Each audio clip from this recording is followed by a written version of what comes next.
তিনটা ইবাদতের স্বাদ খুব দ্রুততার সাথে বান্দা পায়, নগদে পায়। এর ভিতরে একটা হলো সিজদা, আরেকটা হলো এতেকাফ। এতেকাফ কত রমজান থেকে করা উত্তম, এতেকাফ অবস্থায় কি কি করা যায় আর কি কি করা যাবে না একটু জানাবেন। কারণ আমাদের সমাজে এতেকাফ নিয়ে অনেক ভুল শর্ত দেওয়ায় অনেকে ভয় আর এতেকাফ করতে চায় না। ভাইরে, তিনটা ইবাদতের স্বাদ খুব দ্রুততার সাথে বান্দা পায়, নগদে পায়। এর ভিতরে একটা হলো সিজদা, নামাজ। একটু আগে বললাম, যদি সুন্দর করে পড়েন আপনি নগদে স্বাদ পাবেন। একটু লম্বা সিজদা দিয়ে একটু চোখের পানি ফেলায় দেখেন, আল্লাহর কাছে খুব স্বাদ পাবেন, তৃপ্তি পাবেন। আরেকটা হলো এতেকাফ। এতেকাফ, সুবহানাল্লাহ, এর স্বাদ যে পাইছে তাকে আর কেউ বেঁধে রাখতে পারবে না। আমার বুঝ জ্ঞান হয়েছে থেকে আমার আব্বা জান রহমতুল্লাহ আলাইকে আমি দেখেছি, আব্বা রমজানে সবসময় এতেকাফ করতেন। সচরাচর কোনো বিশেষ বিপদ না হলে তিনি এতেকাফ ছাড়তেন না। আব্বা জান রহমতুল্লাহ আলাই গত আগস্ট মাসের 18 তারিখে দুনিয়া থেকে চলে গেলেন। কয়েক মাস হলো। গত রমজানে আল্লাহর বান্দা ক্যান্সারে আক্রান্ত, গ্রামের বাড়ি পাঠাইছি আমি, ডাক্তার বলছে অবস্থা ভালো না, লক্ষণ ভালো না, একটু গ্রাম থেকে ঘুরে আসুক। আমি গ্রামে পাঠাইছি, উনি গিয়ে মসজিদে এতেকাফ বসে গেছে এবং শেষ দশক পুরাটা মসজিদে এতেকাফ করলেন। মারাত্মক ব্যথা, ক্যান্সারের পেইন। আমি বলছি কিভাবে এতেকাফ বসছে উনি? আম্মা বলে যে উনি এতেকাফ বসছে, উনি বলে যে আমি ভালো আছি, তোমাদের টেনশন করা লাগবে না, এতেকাফ ছাড়া আমি থাকতে পারবো না। শেষ দশক পুরোটা এতেকাফ করলেন। আজকের এই রমজানে আল্লাহর বান্দা কবরের বাসিন্দা। আমি নিজে আলহামদুলিল্লাহ চেষ্টা করি রমজানে এতেকাফ করার, চেষ্টা করি। খুব বিশেষ অসুবিধা না হলে আমার বুঝবেন হচ্ছে আমি চেষ্টা করি। আমল অন্য আমল করতে পারি না, এটা ছাড়ার চেষ্টা করি না, মানে এটা ছাড়তে চাই না, চেষ্টা করি এটা করার। এতেকাফের নগদ স্বাদ পাওয়া যায় ভাই, অভূতপূর্ব এক স্বাদ। যারা করেছেন তারা জানেন। আল্লাহর ঘরে একটু বসে যান, বসে ইবাদতবন্দি করেন। আপনার ফিল হবে কি জানেন? ফিল হবে গাট্টি বসকা নিয়ে আল্লাহর চৌকাঠে এসে পড়ে গেছে, এখানটা ফিল হবে, অনুভব হবে, অসম্ভব ভালো লাগা কাজ করবে। বিশেষ করে এই মোবাইল টিপি দুনিয়ার হাজারটা কাজে, ইজি কাজে বিজি থাকার এই সময় 10টা দিনের জন্য আপনি নিজেকে বন্দি করে ফেলেন মসজিদে, অন্যরকম একটা স্বাদ পাবেন। আরেকটা ইবাদতের স্বাদ নগদ পাওয়া যায়, অনেক ইবাদতের স্বাদই নগদ পাওয়া যায়। আমি তিনটা আমার অভিজ্ঞতার আলোকে বলছি। সেটা হলো আরাফাতের ময়দানের দোয়া। আল্লাহ যাদেরকে তৌফিক দিয়েছেন তারা জানেন কি তৃপ্তি, কি স্বাদ, কি ভালো লাগা। সেই দুপুর থেকে দোয়া একদম সূর্য অস্ত যাওয়া পর পর্যন্ত লম্বা সময়, কয়েক ঘন্টা পর্যন্ত চাইতে চাইতে আল্লাহর কাছে মন ভরে চাওয়া যায়, খুব ভালো লাগে কাজ করে। আল্লাহ আমাদেরকে সব ইবাদতের স্বাদ পাওয়ার তৌফিক দান করুন। তাহলে ভাইরা আমার, এতেকাফ ইনশাআল্লাহ আমরা করবো তো? আল্লাহ চাহেন তো?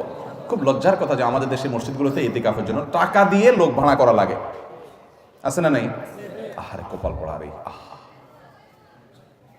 নবী করিম সাল্লাল্লাহু আলাইহি ওয়াসাল্লাম রমজানের রোজা ফরজ হওয়ার পর থেকে নিয়ে তৃতীয় হিজরিতে, দ্বিতীয় বা তৃতীয় হিজরিতে রমজান রোজা ফরজ হওয়ার পর থেকে নিয়ে তার ওয়াফাতের আগ পর্যন্ত একটি বারের জন্য এতেকাফ ছাড়া থাকেন নাই। যে আমলটা নবী করিম সাল্লাল্লাহু আলাইহি ওয়াসাল্লামের জীবনে একবারও ছাড়েন নাই, আমরা বেশিরভাগ লোক জীবনে একবারও করি নাই। হাত তোলেন দেখি কারা কারা এতেকাফ করছেন মসজিদ 10 দিন রমজানে, শেষ 10 দিন ফুল এতেকাফ করছেন, জীবনে একবার হলেও করছেন। যারা হাত তোলেন দেখেন কয়টা হাত উঠছে, গোনা যাবে না। এর মানে হলো ম্যাক্সিমাম মানুষ আমরা জীবনে একবারও করি নাই। যে আমল আমার নবী সাল্লাল্লাহু আলাইহি ওয়াসাল্লাম জীবনে কখনো ছাড়েন নাই, সেটা আমি কখনো জীবনে একবারও করি নাই। আরে ভাই, চরম শত্রুর সাথেও তো এরকম বিপরীত থাকে না, সেখানে আপনার নবীর সাথে আপনার এরকম বৈপরীত্য। এতেকাফ করবেন তো ইনশাআল্লাহ? আপনি কিসের বিজি? আপনি আমার নবীর চাইতে আপনি বেশি বিজি, যিনি কাফাতুন নাসের কাছে রাসূল হয়ে এসেছেন, যিনি রাহমাতুল লিল আলামিন ছিলেন, গোটা পৃথিবীর মানুষের জিম্মাদারি যার মাথায় ছিল, মদিনা রাষ্ট্রের প্রধান যিনি ছিলেন। শেষ 10 দিন আসছে সব কাজ বন্ধ, মসজিদে এসে পড়ে যেতেন। উনি যদি পারেন, আপনি কি ব্যস্ত? এতেকাফ করবো তো ইনশাআল্লাহ? রমজানের শেষ দশকে এতেকাফ করবেন। সামনের বছর নিয়ত করছেন যারা, হাত তোলেন দেখি। সিরিয়াস যারা নিয়ত করছেন, আল্লাহ আমাদের তৌফিক দান করুন, আর বাকিদেরকে আল্লাহ তাআলা নিয়ত করার তৌফিক দান করুন। এতেকাফ করবো তো ইনশাআল্লাহ?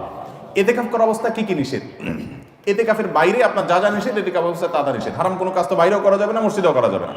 তবে এতেকাফরত অবস্থায় আপনি দুনিয়ার কাজ কাম এতেকাফে বসে বসে করবেন না। একান্ত যেটা বাধ্য, আপনার ব্যবসা বাণিজ্য অন্যান্য কাজ যেগুলো না করলে নয়, আপনি মসজিদে বসে ওইটার উপর আপনার ডিপেন্ডেন্ট, আপনার চলতে হয়।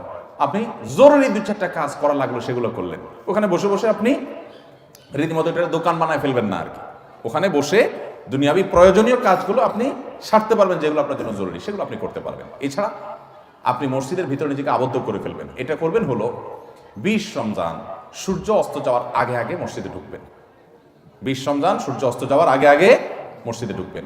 এরপর থেকে সূর্য ঈদের চাঁদ দেখা যাওয়ার আগ পর্যন্ত মসজিদে থাকবেন। ঈদের চাঁদ দেখা যাওয়ার সংবাদ শুনছেন, এরপর বের হয়ে যাবেন। এই 10 দিন আপনি মসজিদে অবস্থান করবেন, নিজেকে সেখানে আবদ্ধ করে রাখবেন। এবং এর মধ্যে আপনি বাহিরে যাবেন না, বাহিরে যাবেন টয়লেটের জন্য, পেশাব পায়খানা করার জন্য, একান্ত জানা হলো না সেই জন্য যাবেন। এমনকি খাবারটা এনে দেওয়ার লোক থাকলে আপনি বাসায়ও যাবেন না। খাবার এনে দেওয়ার কোনো লোক নাই, কোনো ব্যবস্থা নাই, এরকম কোনো জায়গায় যদি ইতিকাফ করেন তাহলে শুধু খেতে চেয়ে কারোর সাথে কথাবার্তা না বলে সোজা আবার চলে আসবেন, বাস। অর্থাৎ 10 দিন আপনি মসজিদে বন্দি রাখলেন নিজেকে, শুধু বন্দির জন্য, বাস। এই হলো ইতিকাফ। সেখানে আপনি তেলাওয়াত, তাসবিহ, ঘুম, অন্য সাধারণ কাজ কাম সবই করতে পারবেন। এমন করে যে বললাম দুনিয়ার যে কাজ না করলেন সেটাও আপনি জরুরি কাজ মসজিদে বসে করতে পারবেন। বাইরে যে দোকানদারি করতে পারবেন না 10 দিনের জন্য। করবো তো ইনশাআল্লাহ। ইতিকাফের ফজিলত হলো নবী করিম সাল্লাল্লাহু আলাইহি ওয়াসাল্লাম জীবনে কখনো ছাড়েন না। আল্লাহ আমাদেরকে আমলটা করার তৌফিক দান করুন।